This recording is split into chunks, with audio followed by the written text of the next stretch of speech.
tonight's speaker is Carol Brown Goldberg.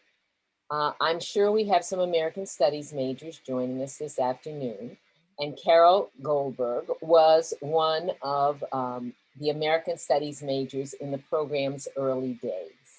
Today, she is a noted artist, a painter, sculptor, and filmmaker.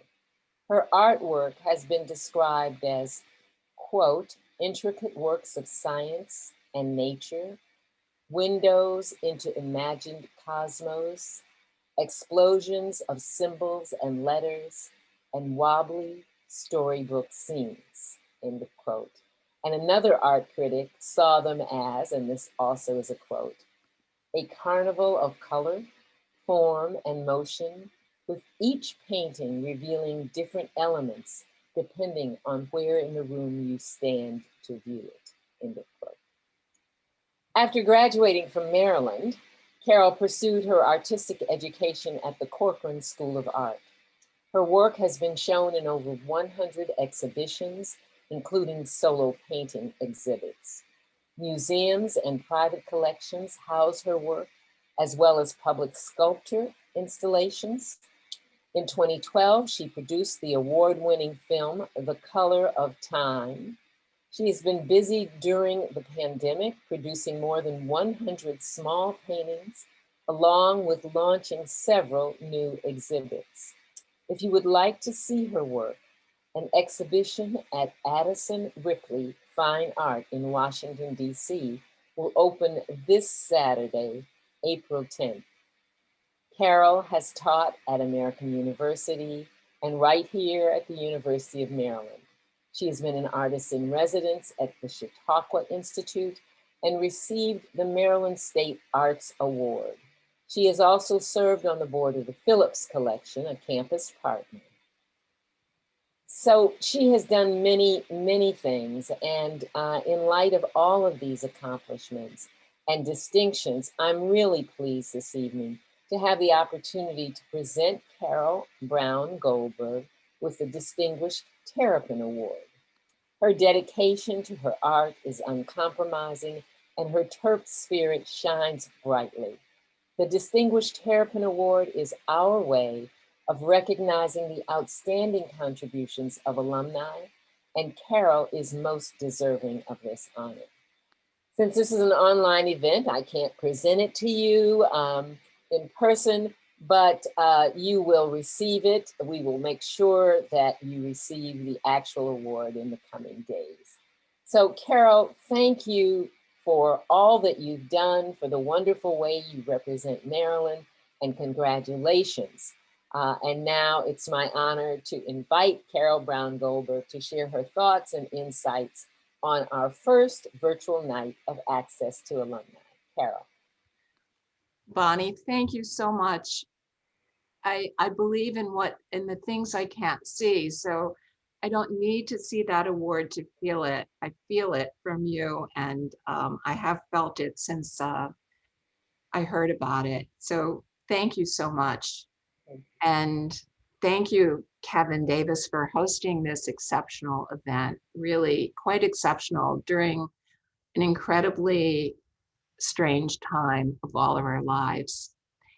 I'm honored to be Zooming here before you to receive the Distinguished Terrapin Award in the Humanities. And I'm so pleased to have an opportunity to talk to University of Maryland students, alums, guests. And I think what a bright and luminous group everyone is. Future artists, future thinkers, future leaders, lovely people who are choosing a life of learning, of loving, and a life of listening empathetically to other people, and listening to your own inner voice. This is the voice that guided you here and brought you to this place and this moment. I graduated in 1962 from the University of Maryland with a degree in the humanities. Yes, it was just called American Studies. And I didn't know what I wanted to major in. I liked English, history, and philosophy, but I wasn't really academic. I was just someone who's curious about things. And And this was the first year, as I understand it, that American Studies had been open for people like me who wanted to take different slivers of education. And I'm so glad I did. I would recommend this to everyone.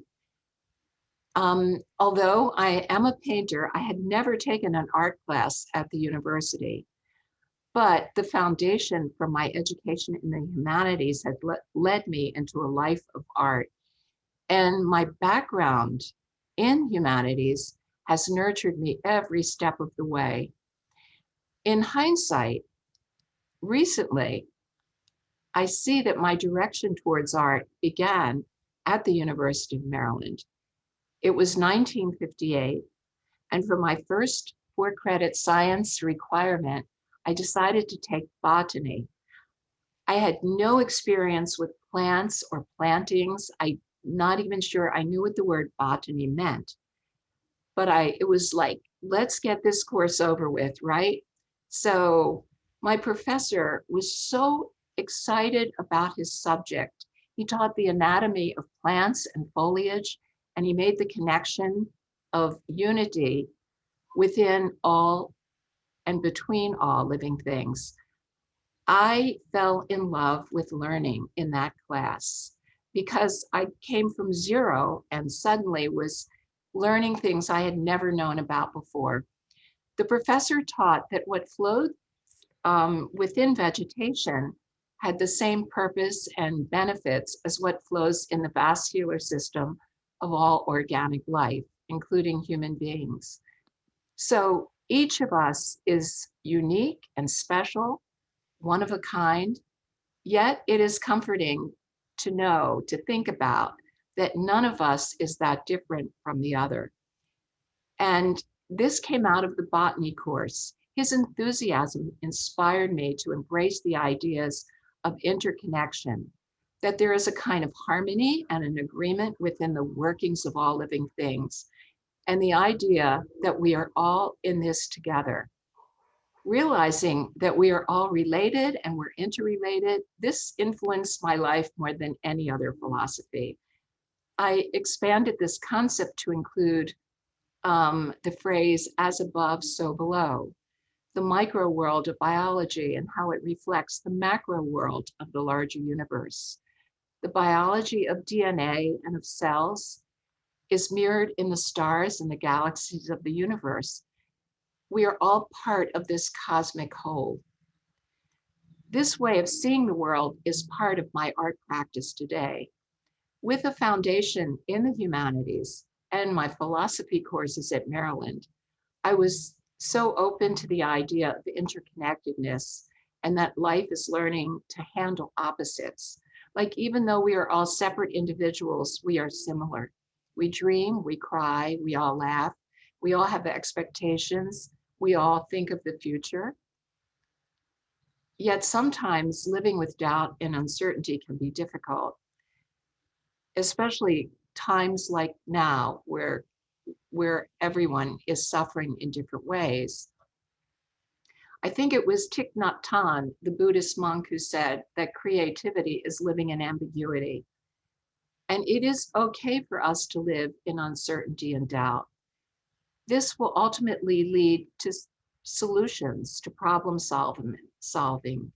It will lead to wonderment, it will lead to creativity. To know that each of us is unique, while at the same time we are similar. This idea is expressed in my latest series of artwork, which is called Entanglement. And it was only recently that I connected this theme to my University of Maryland botany class. Memory is what I turn to. And memory is a gift that we all have within us. It's unique to each one of us. Memory is our story. And each person has a unique story to tell. And we can open up ourselves to our past, to our memories, to our reverie. Thoughts, aha moments, seemingly insignificant happenings in our life is part of the richness of our memory. And living creatively means that you can call upon your memory at any time. Let it inform you. You can use it to create your own history, poetry, portraits, philosophy. Memory is a treasure chest inside of each of us. And the pandemic that we've been experiencing brings me back to another memory, another crisis of uncertainty. It was November 22nd, 1963. It was a year after graduation from University of Maryland, and President John F. Kennedy was assassinated. This was a time of shock and despair. Our country was in a collective trauma, and everyone was brought together in our shared state of mourning, so similar to what has been happening in the past year and a half. Once again, we are reminded that we are all in this together. So as I said, I had no art experience, but at that moment, after the assassination, the feelings inside of me ran so deep that the only relief was to pick up a pencil, which I had not done previously except as a child, and I drew the portrait of President Kennedy in the Washington Post. I drew it over and over. And I realized that as long as my hand kept moving, I could calm my feelings, calm my anguish. By expending this energy, I could soothe a kind of despair. And this was a turning point in my life, just as the pandemic may be a turning point in so many people's lives. I went to art school soon after. It was 1970. And after 4 years, I am in the studio alone. No more school, no more syllabus, no more teachers, no more classmates. Suddenly, I was paralyzed with the landscape of time in front of me. And I thought, okay, what am I going to do now? Where's my life going? What am I trying to say in art? I had had mentors, but I was afraid to show how frightened, shy, unprofessional I was feeling. I was already exhibiting in a downtown gallery while I was at the Corcoran School, but being alone tested my confidence. So the person I reached out to was a wise old artist friend. I told him of my insecurity. What do I do? I told him about my fears, being alone, now what? And then he calmly said to me, unscrew a tube of paint, squeeze the paint onto your palette, and pick up your brush. Okay, goodbye. That's all he said. But that was enough because this advice has kept me going throughout all these years and through my art practice. Painting frees my mind, and the humanities gives me a way to think about things. I never knew where my education would take me, but history, philosophy, literature, and science gave me a foundation and continually gives me access to my instincts.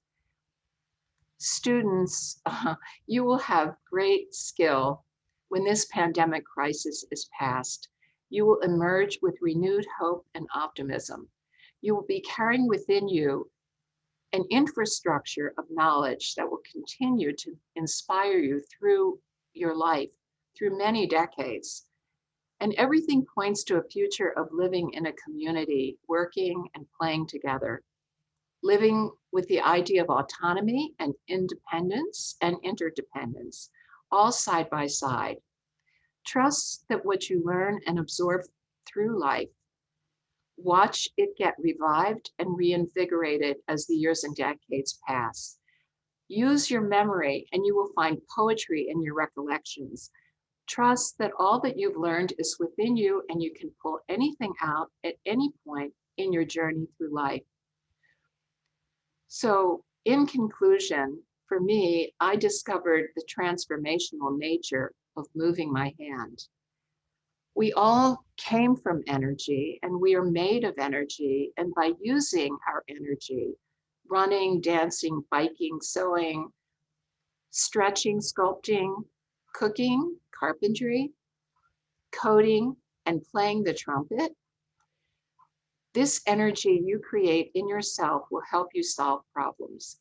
It will help create new synapses in your brain and stimulate memory. And memory is your treasure chest of stories. Within each person, we have separate individual memories. So whenever you feel your courage slipping or your doubts overwhelming, just grab a tube of paint, unscrew the cap, squeeze the paint onto your palette, and pick up your brush, or whatever analogy you might find for your own life. So thanks so much for listening, letting me speak to you, and for sharing this time.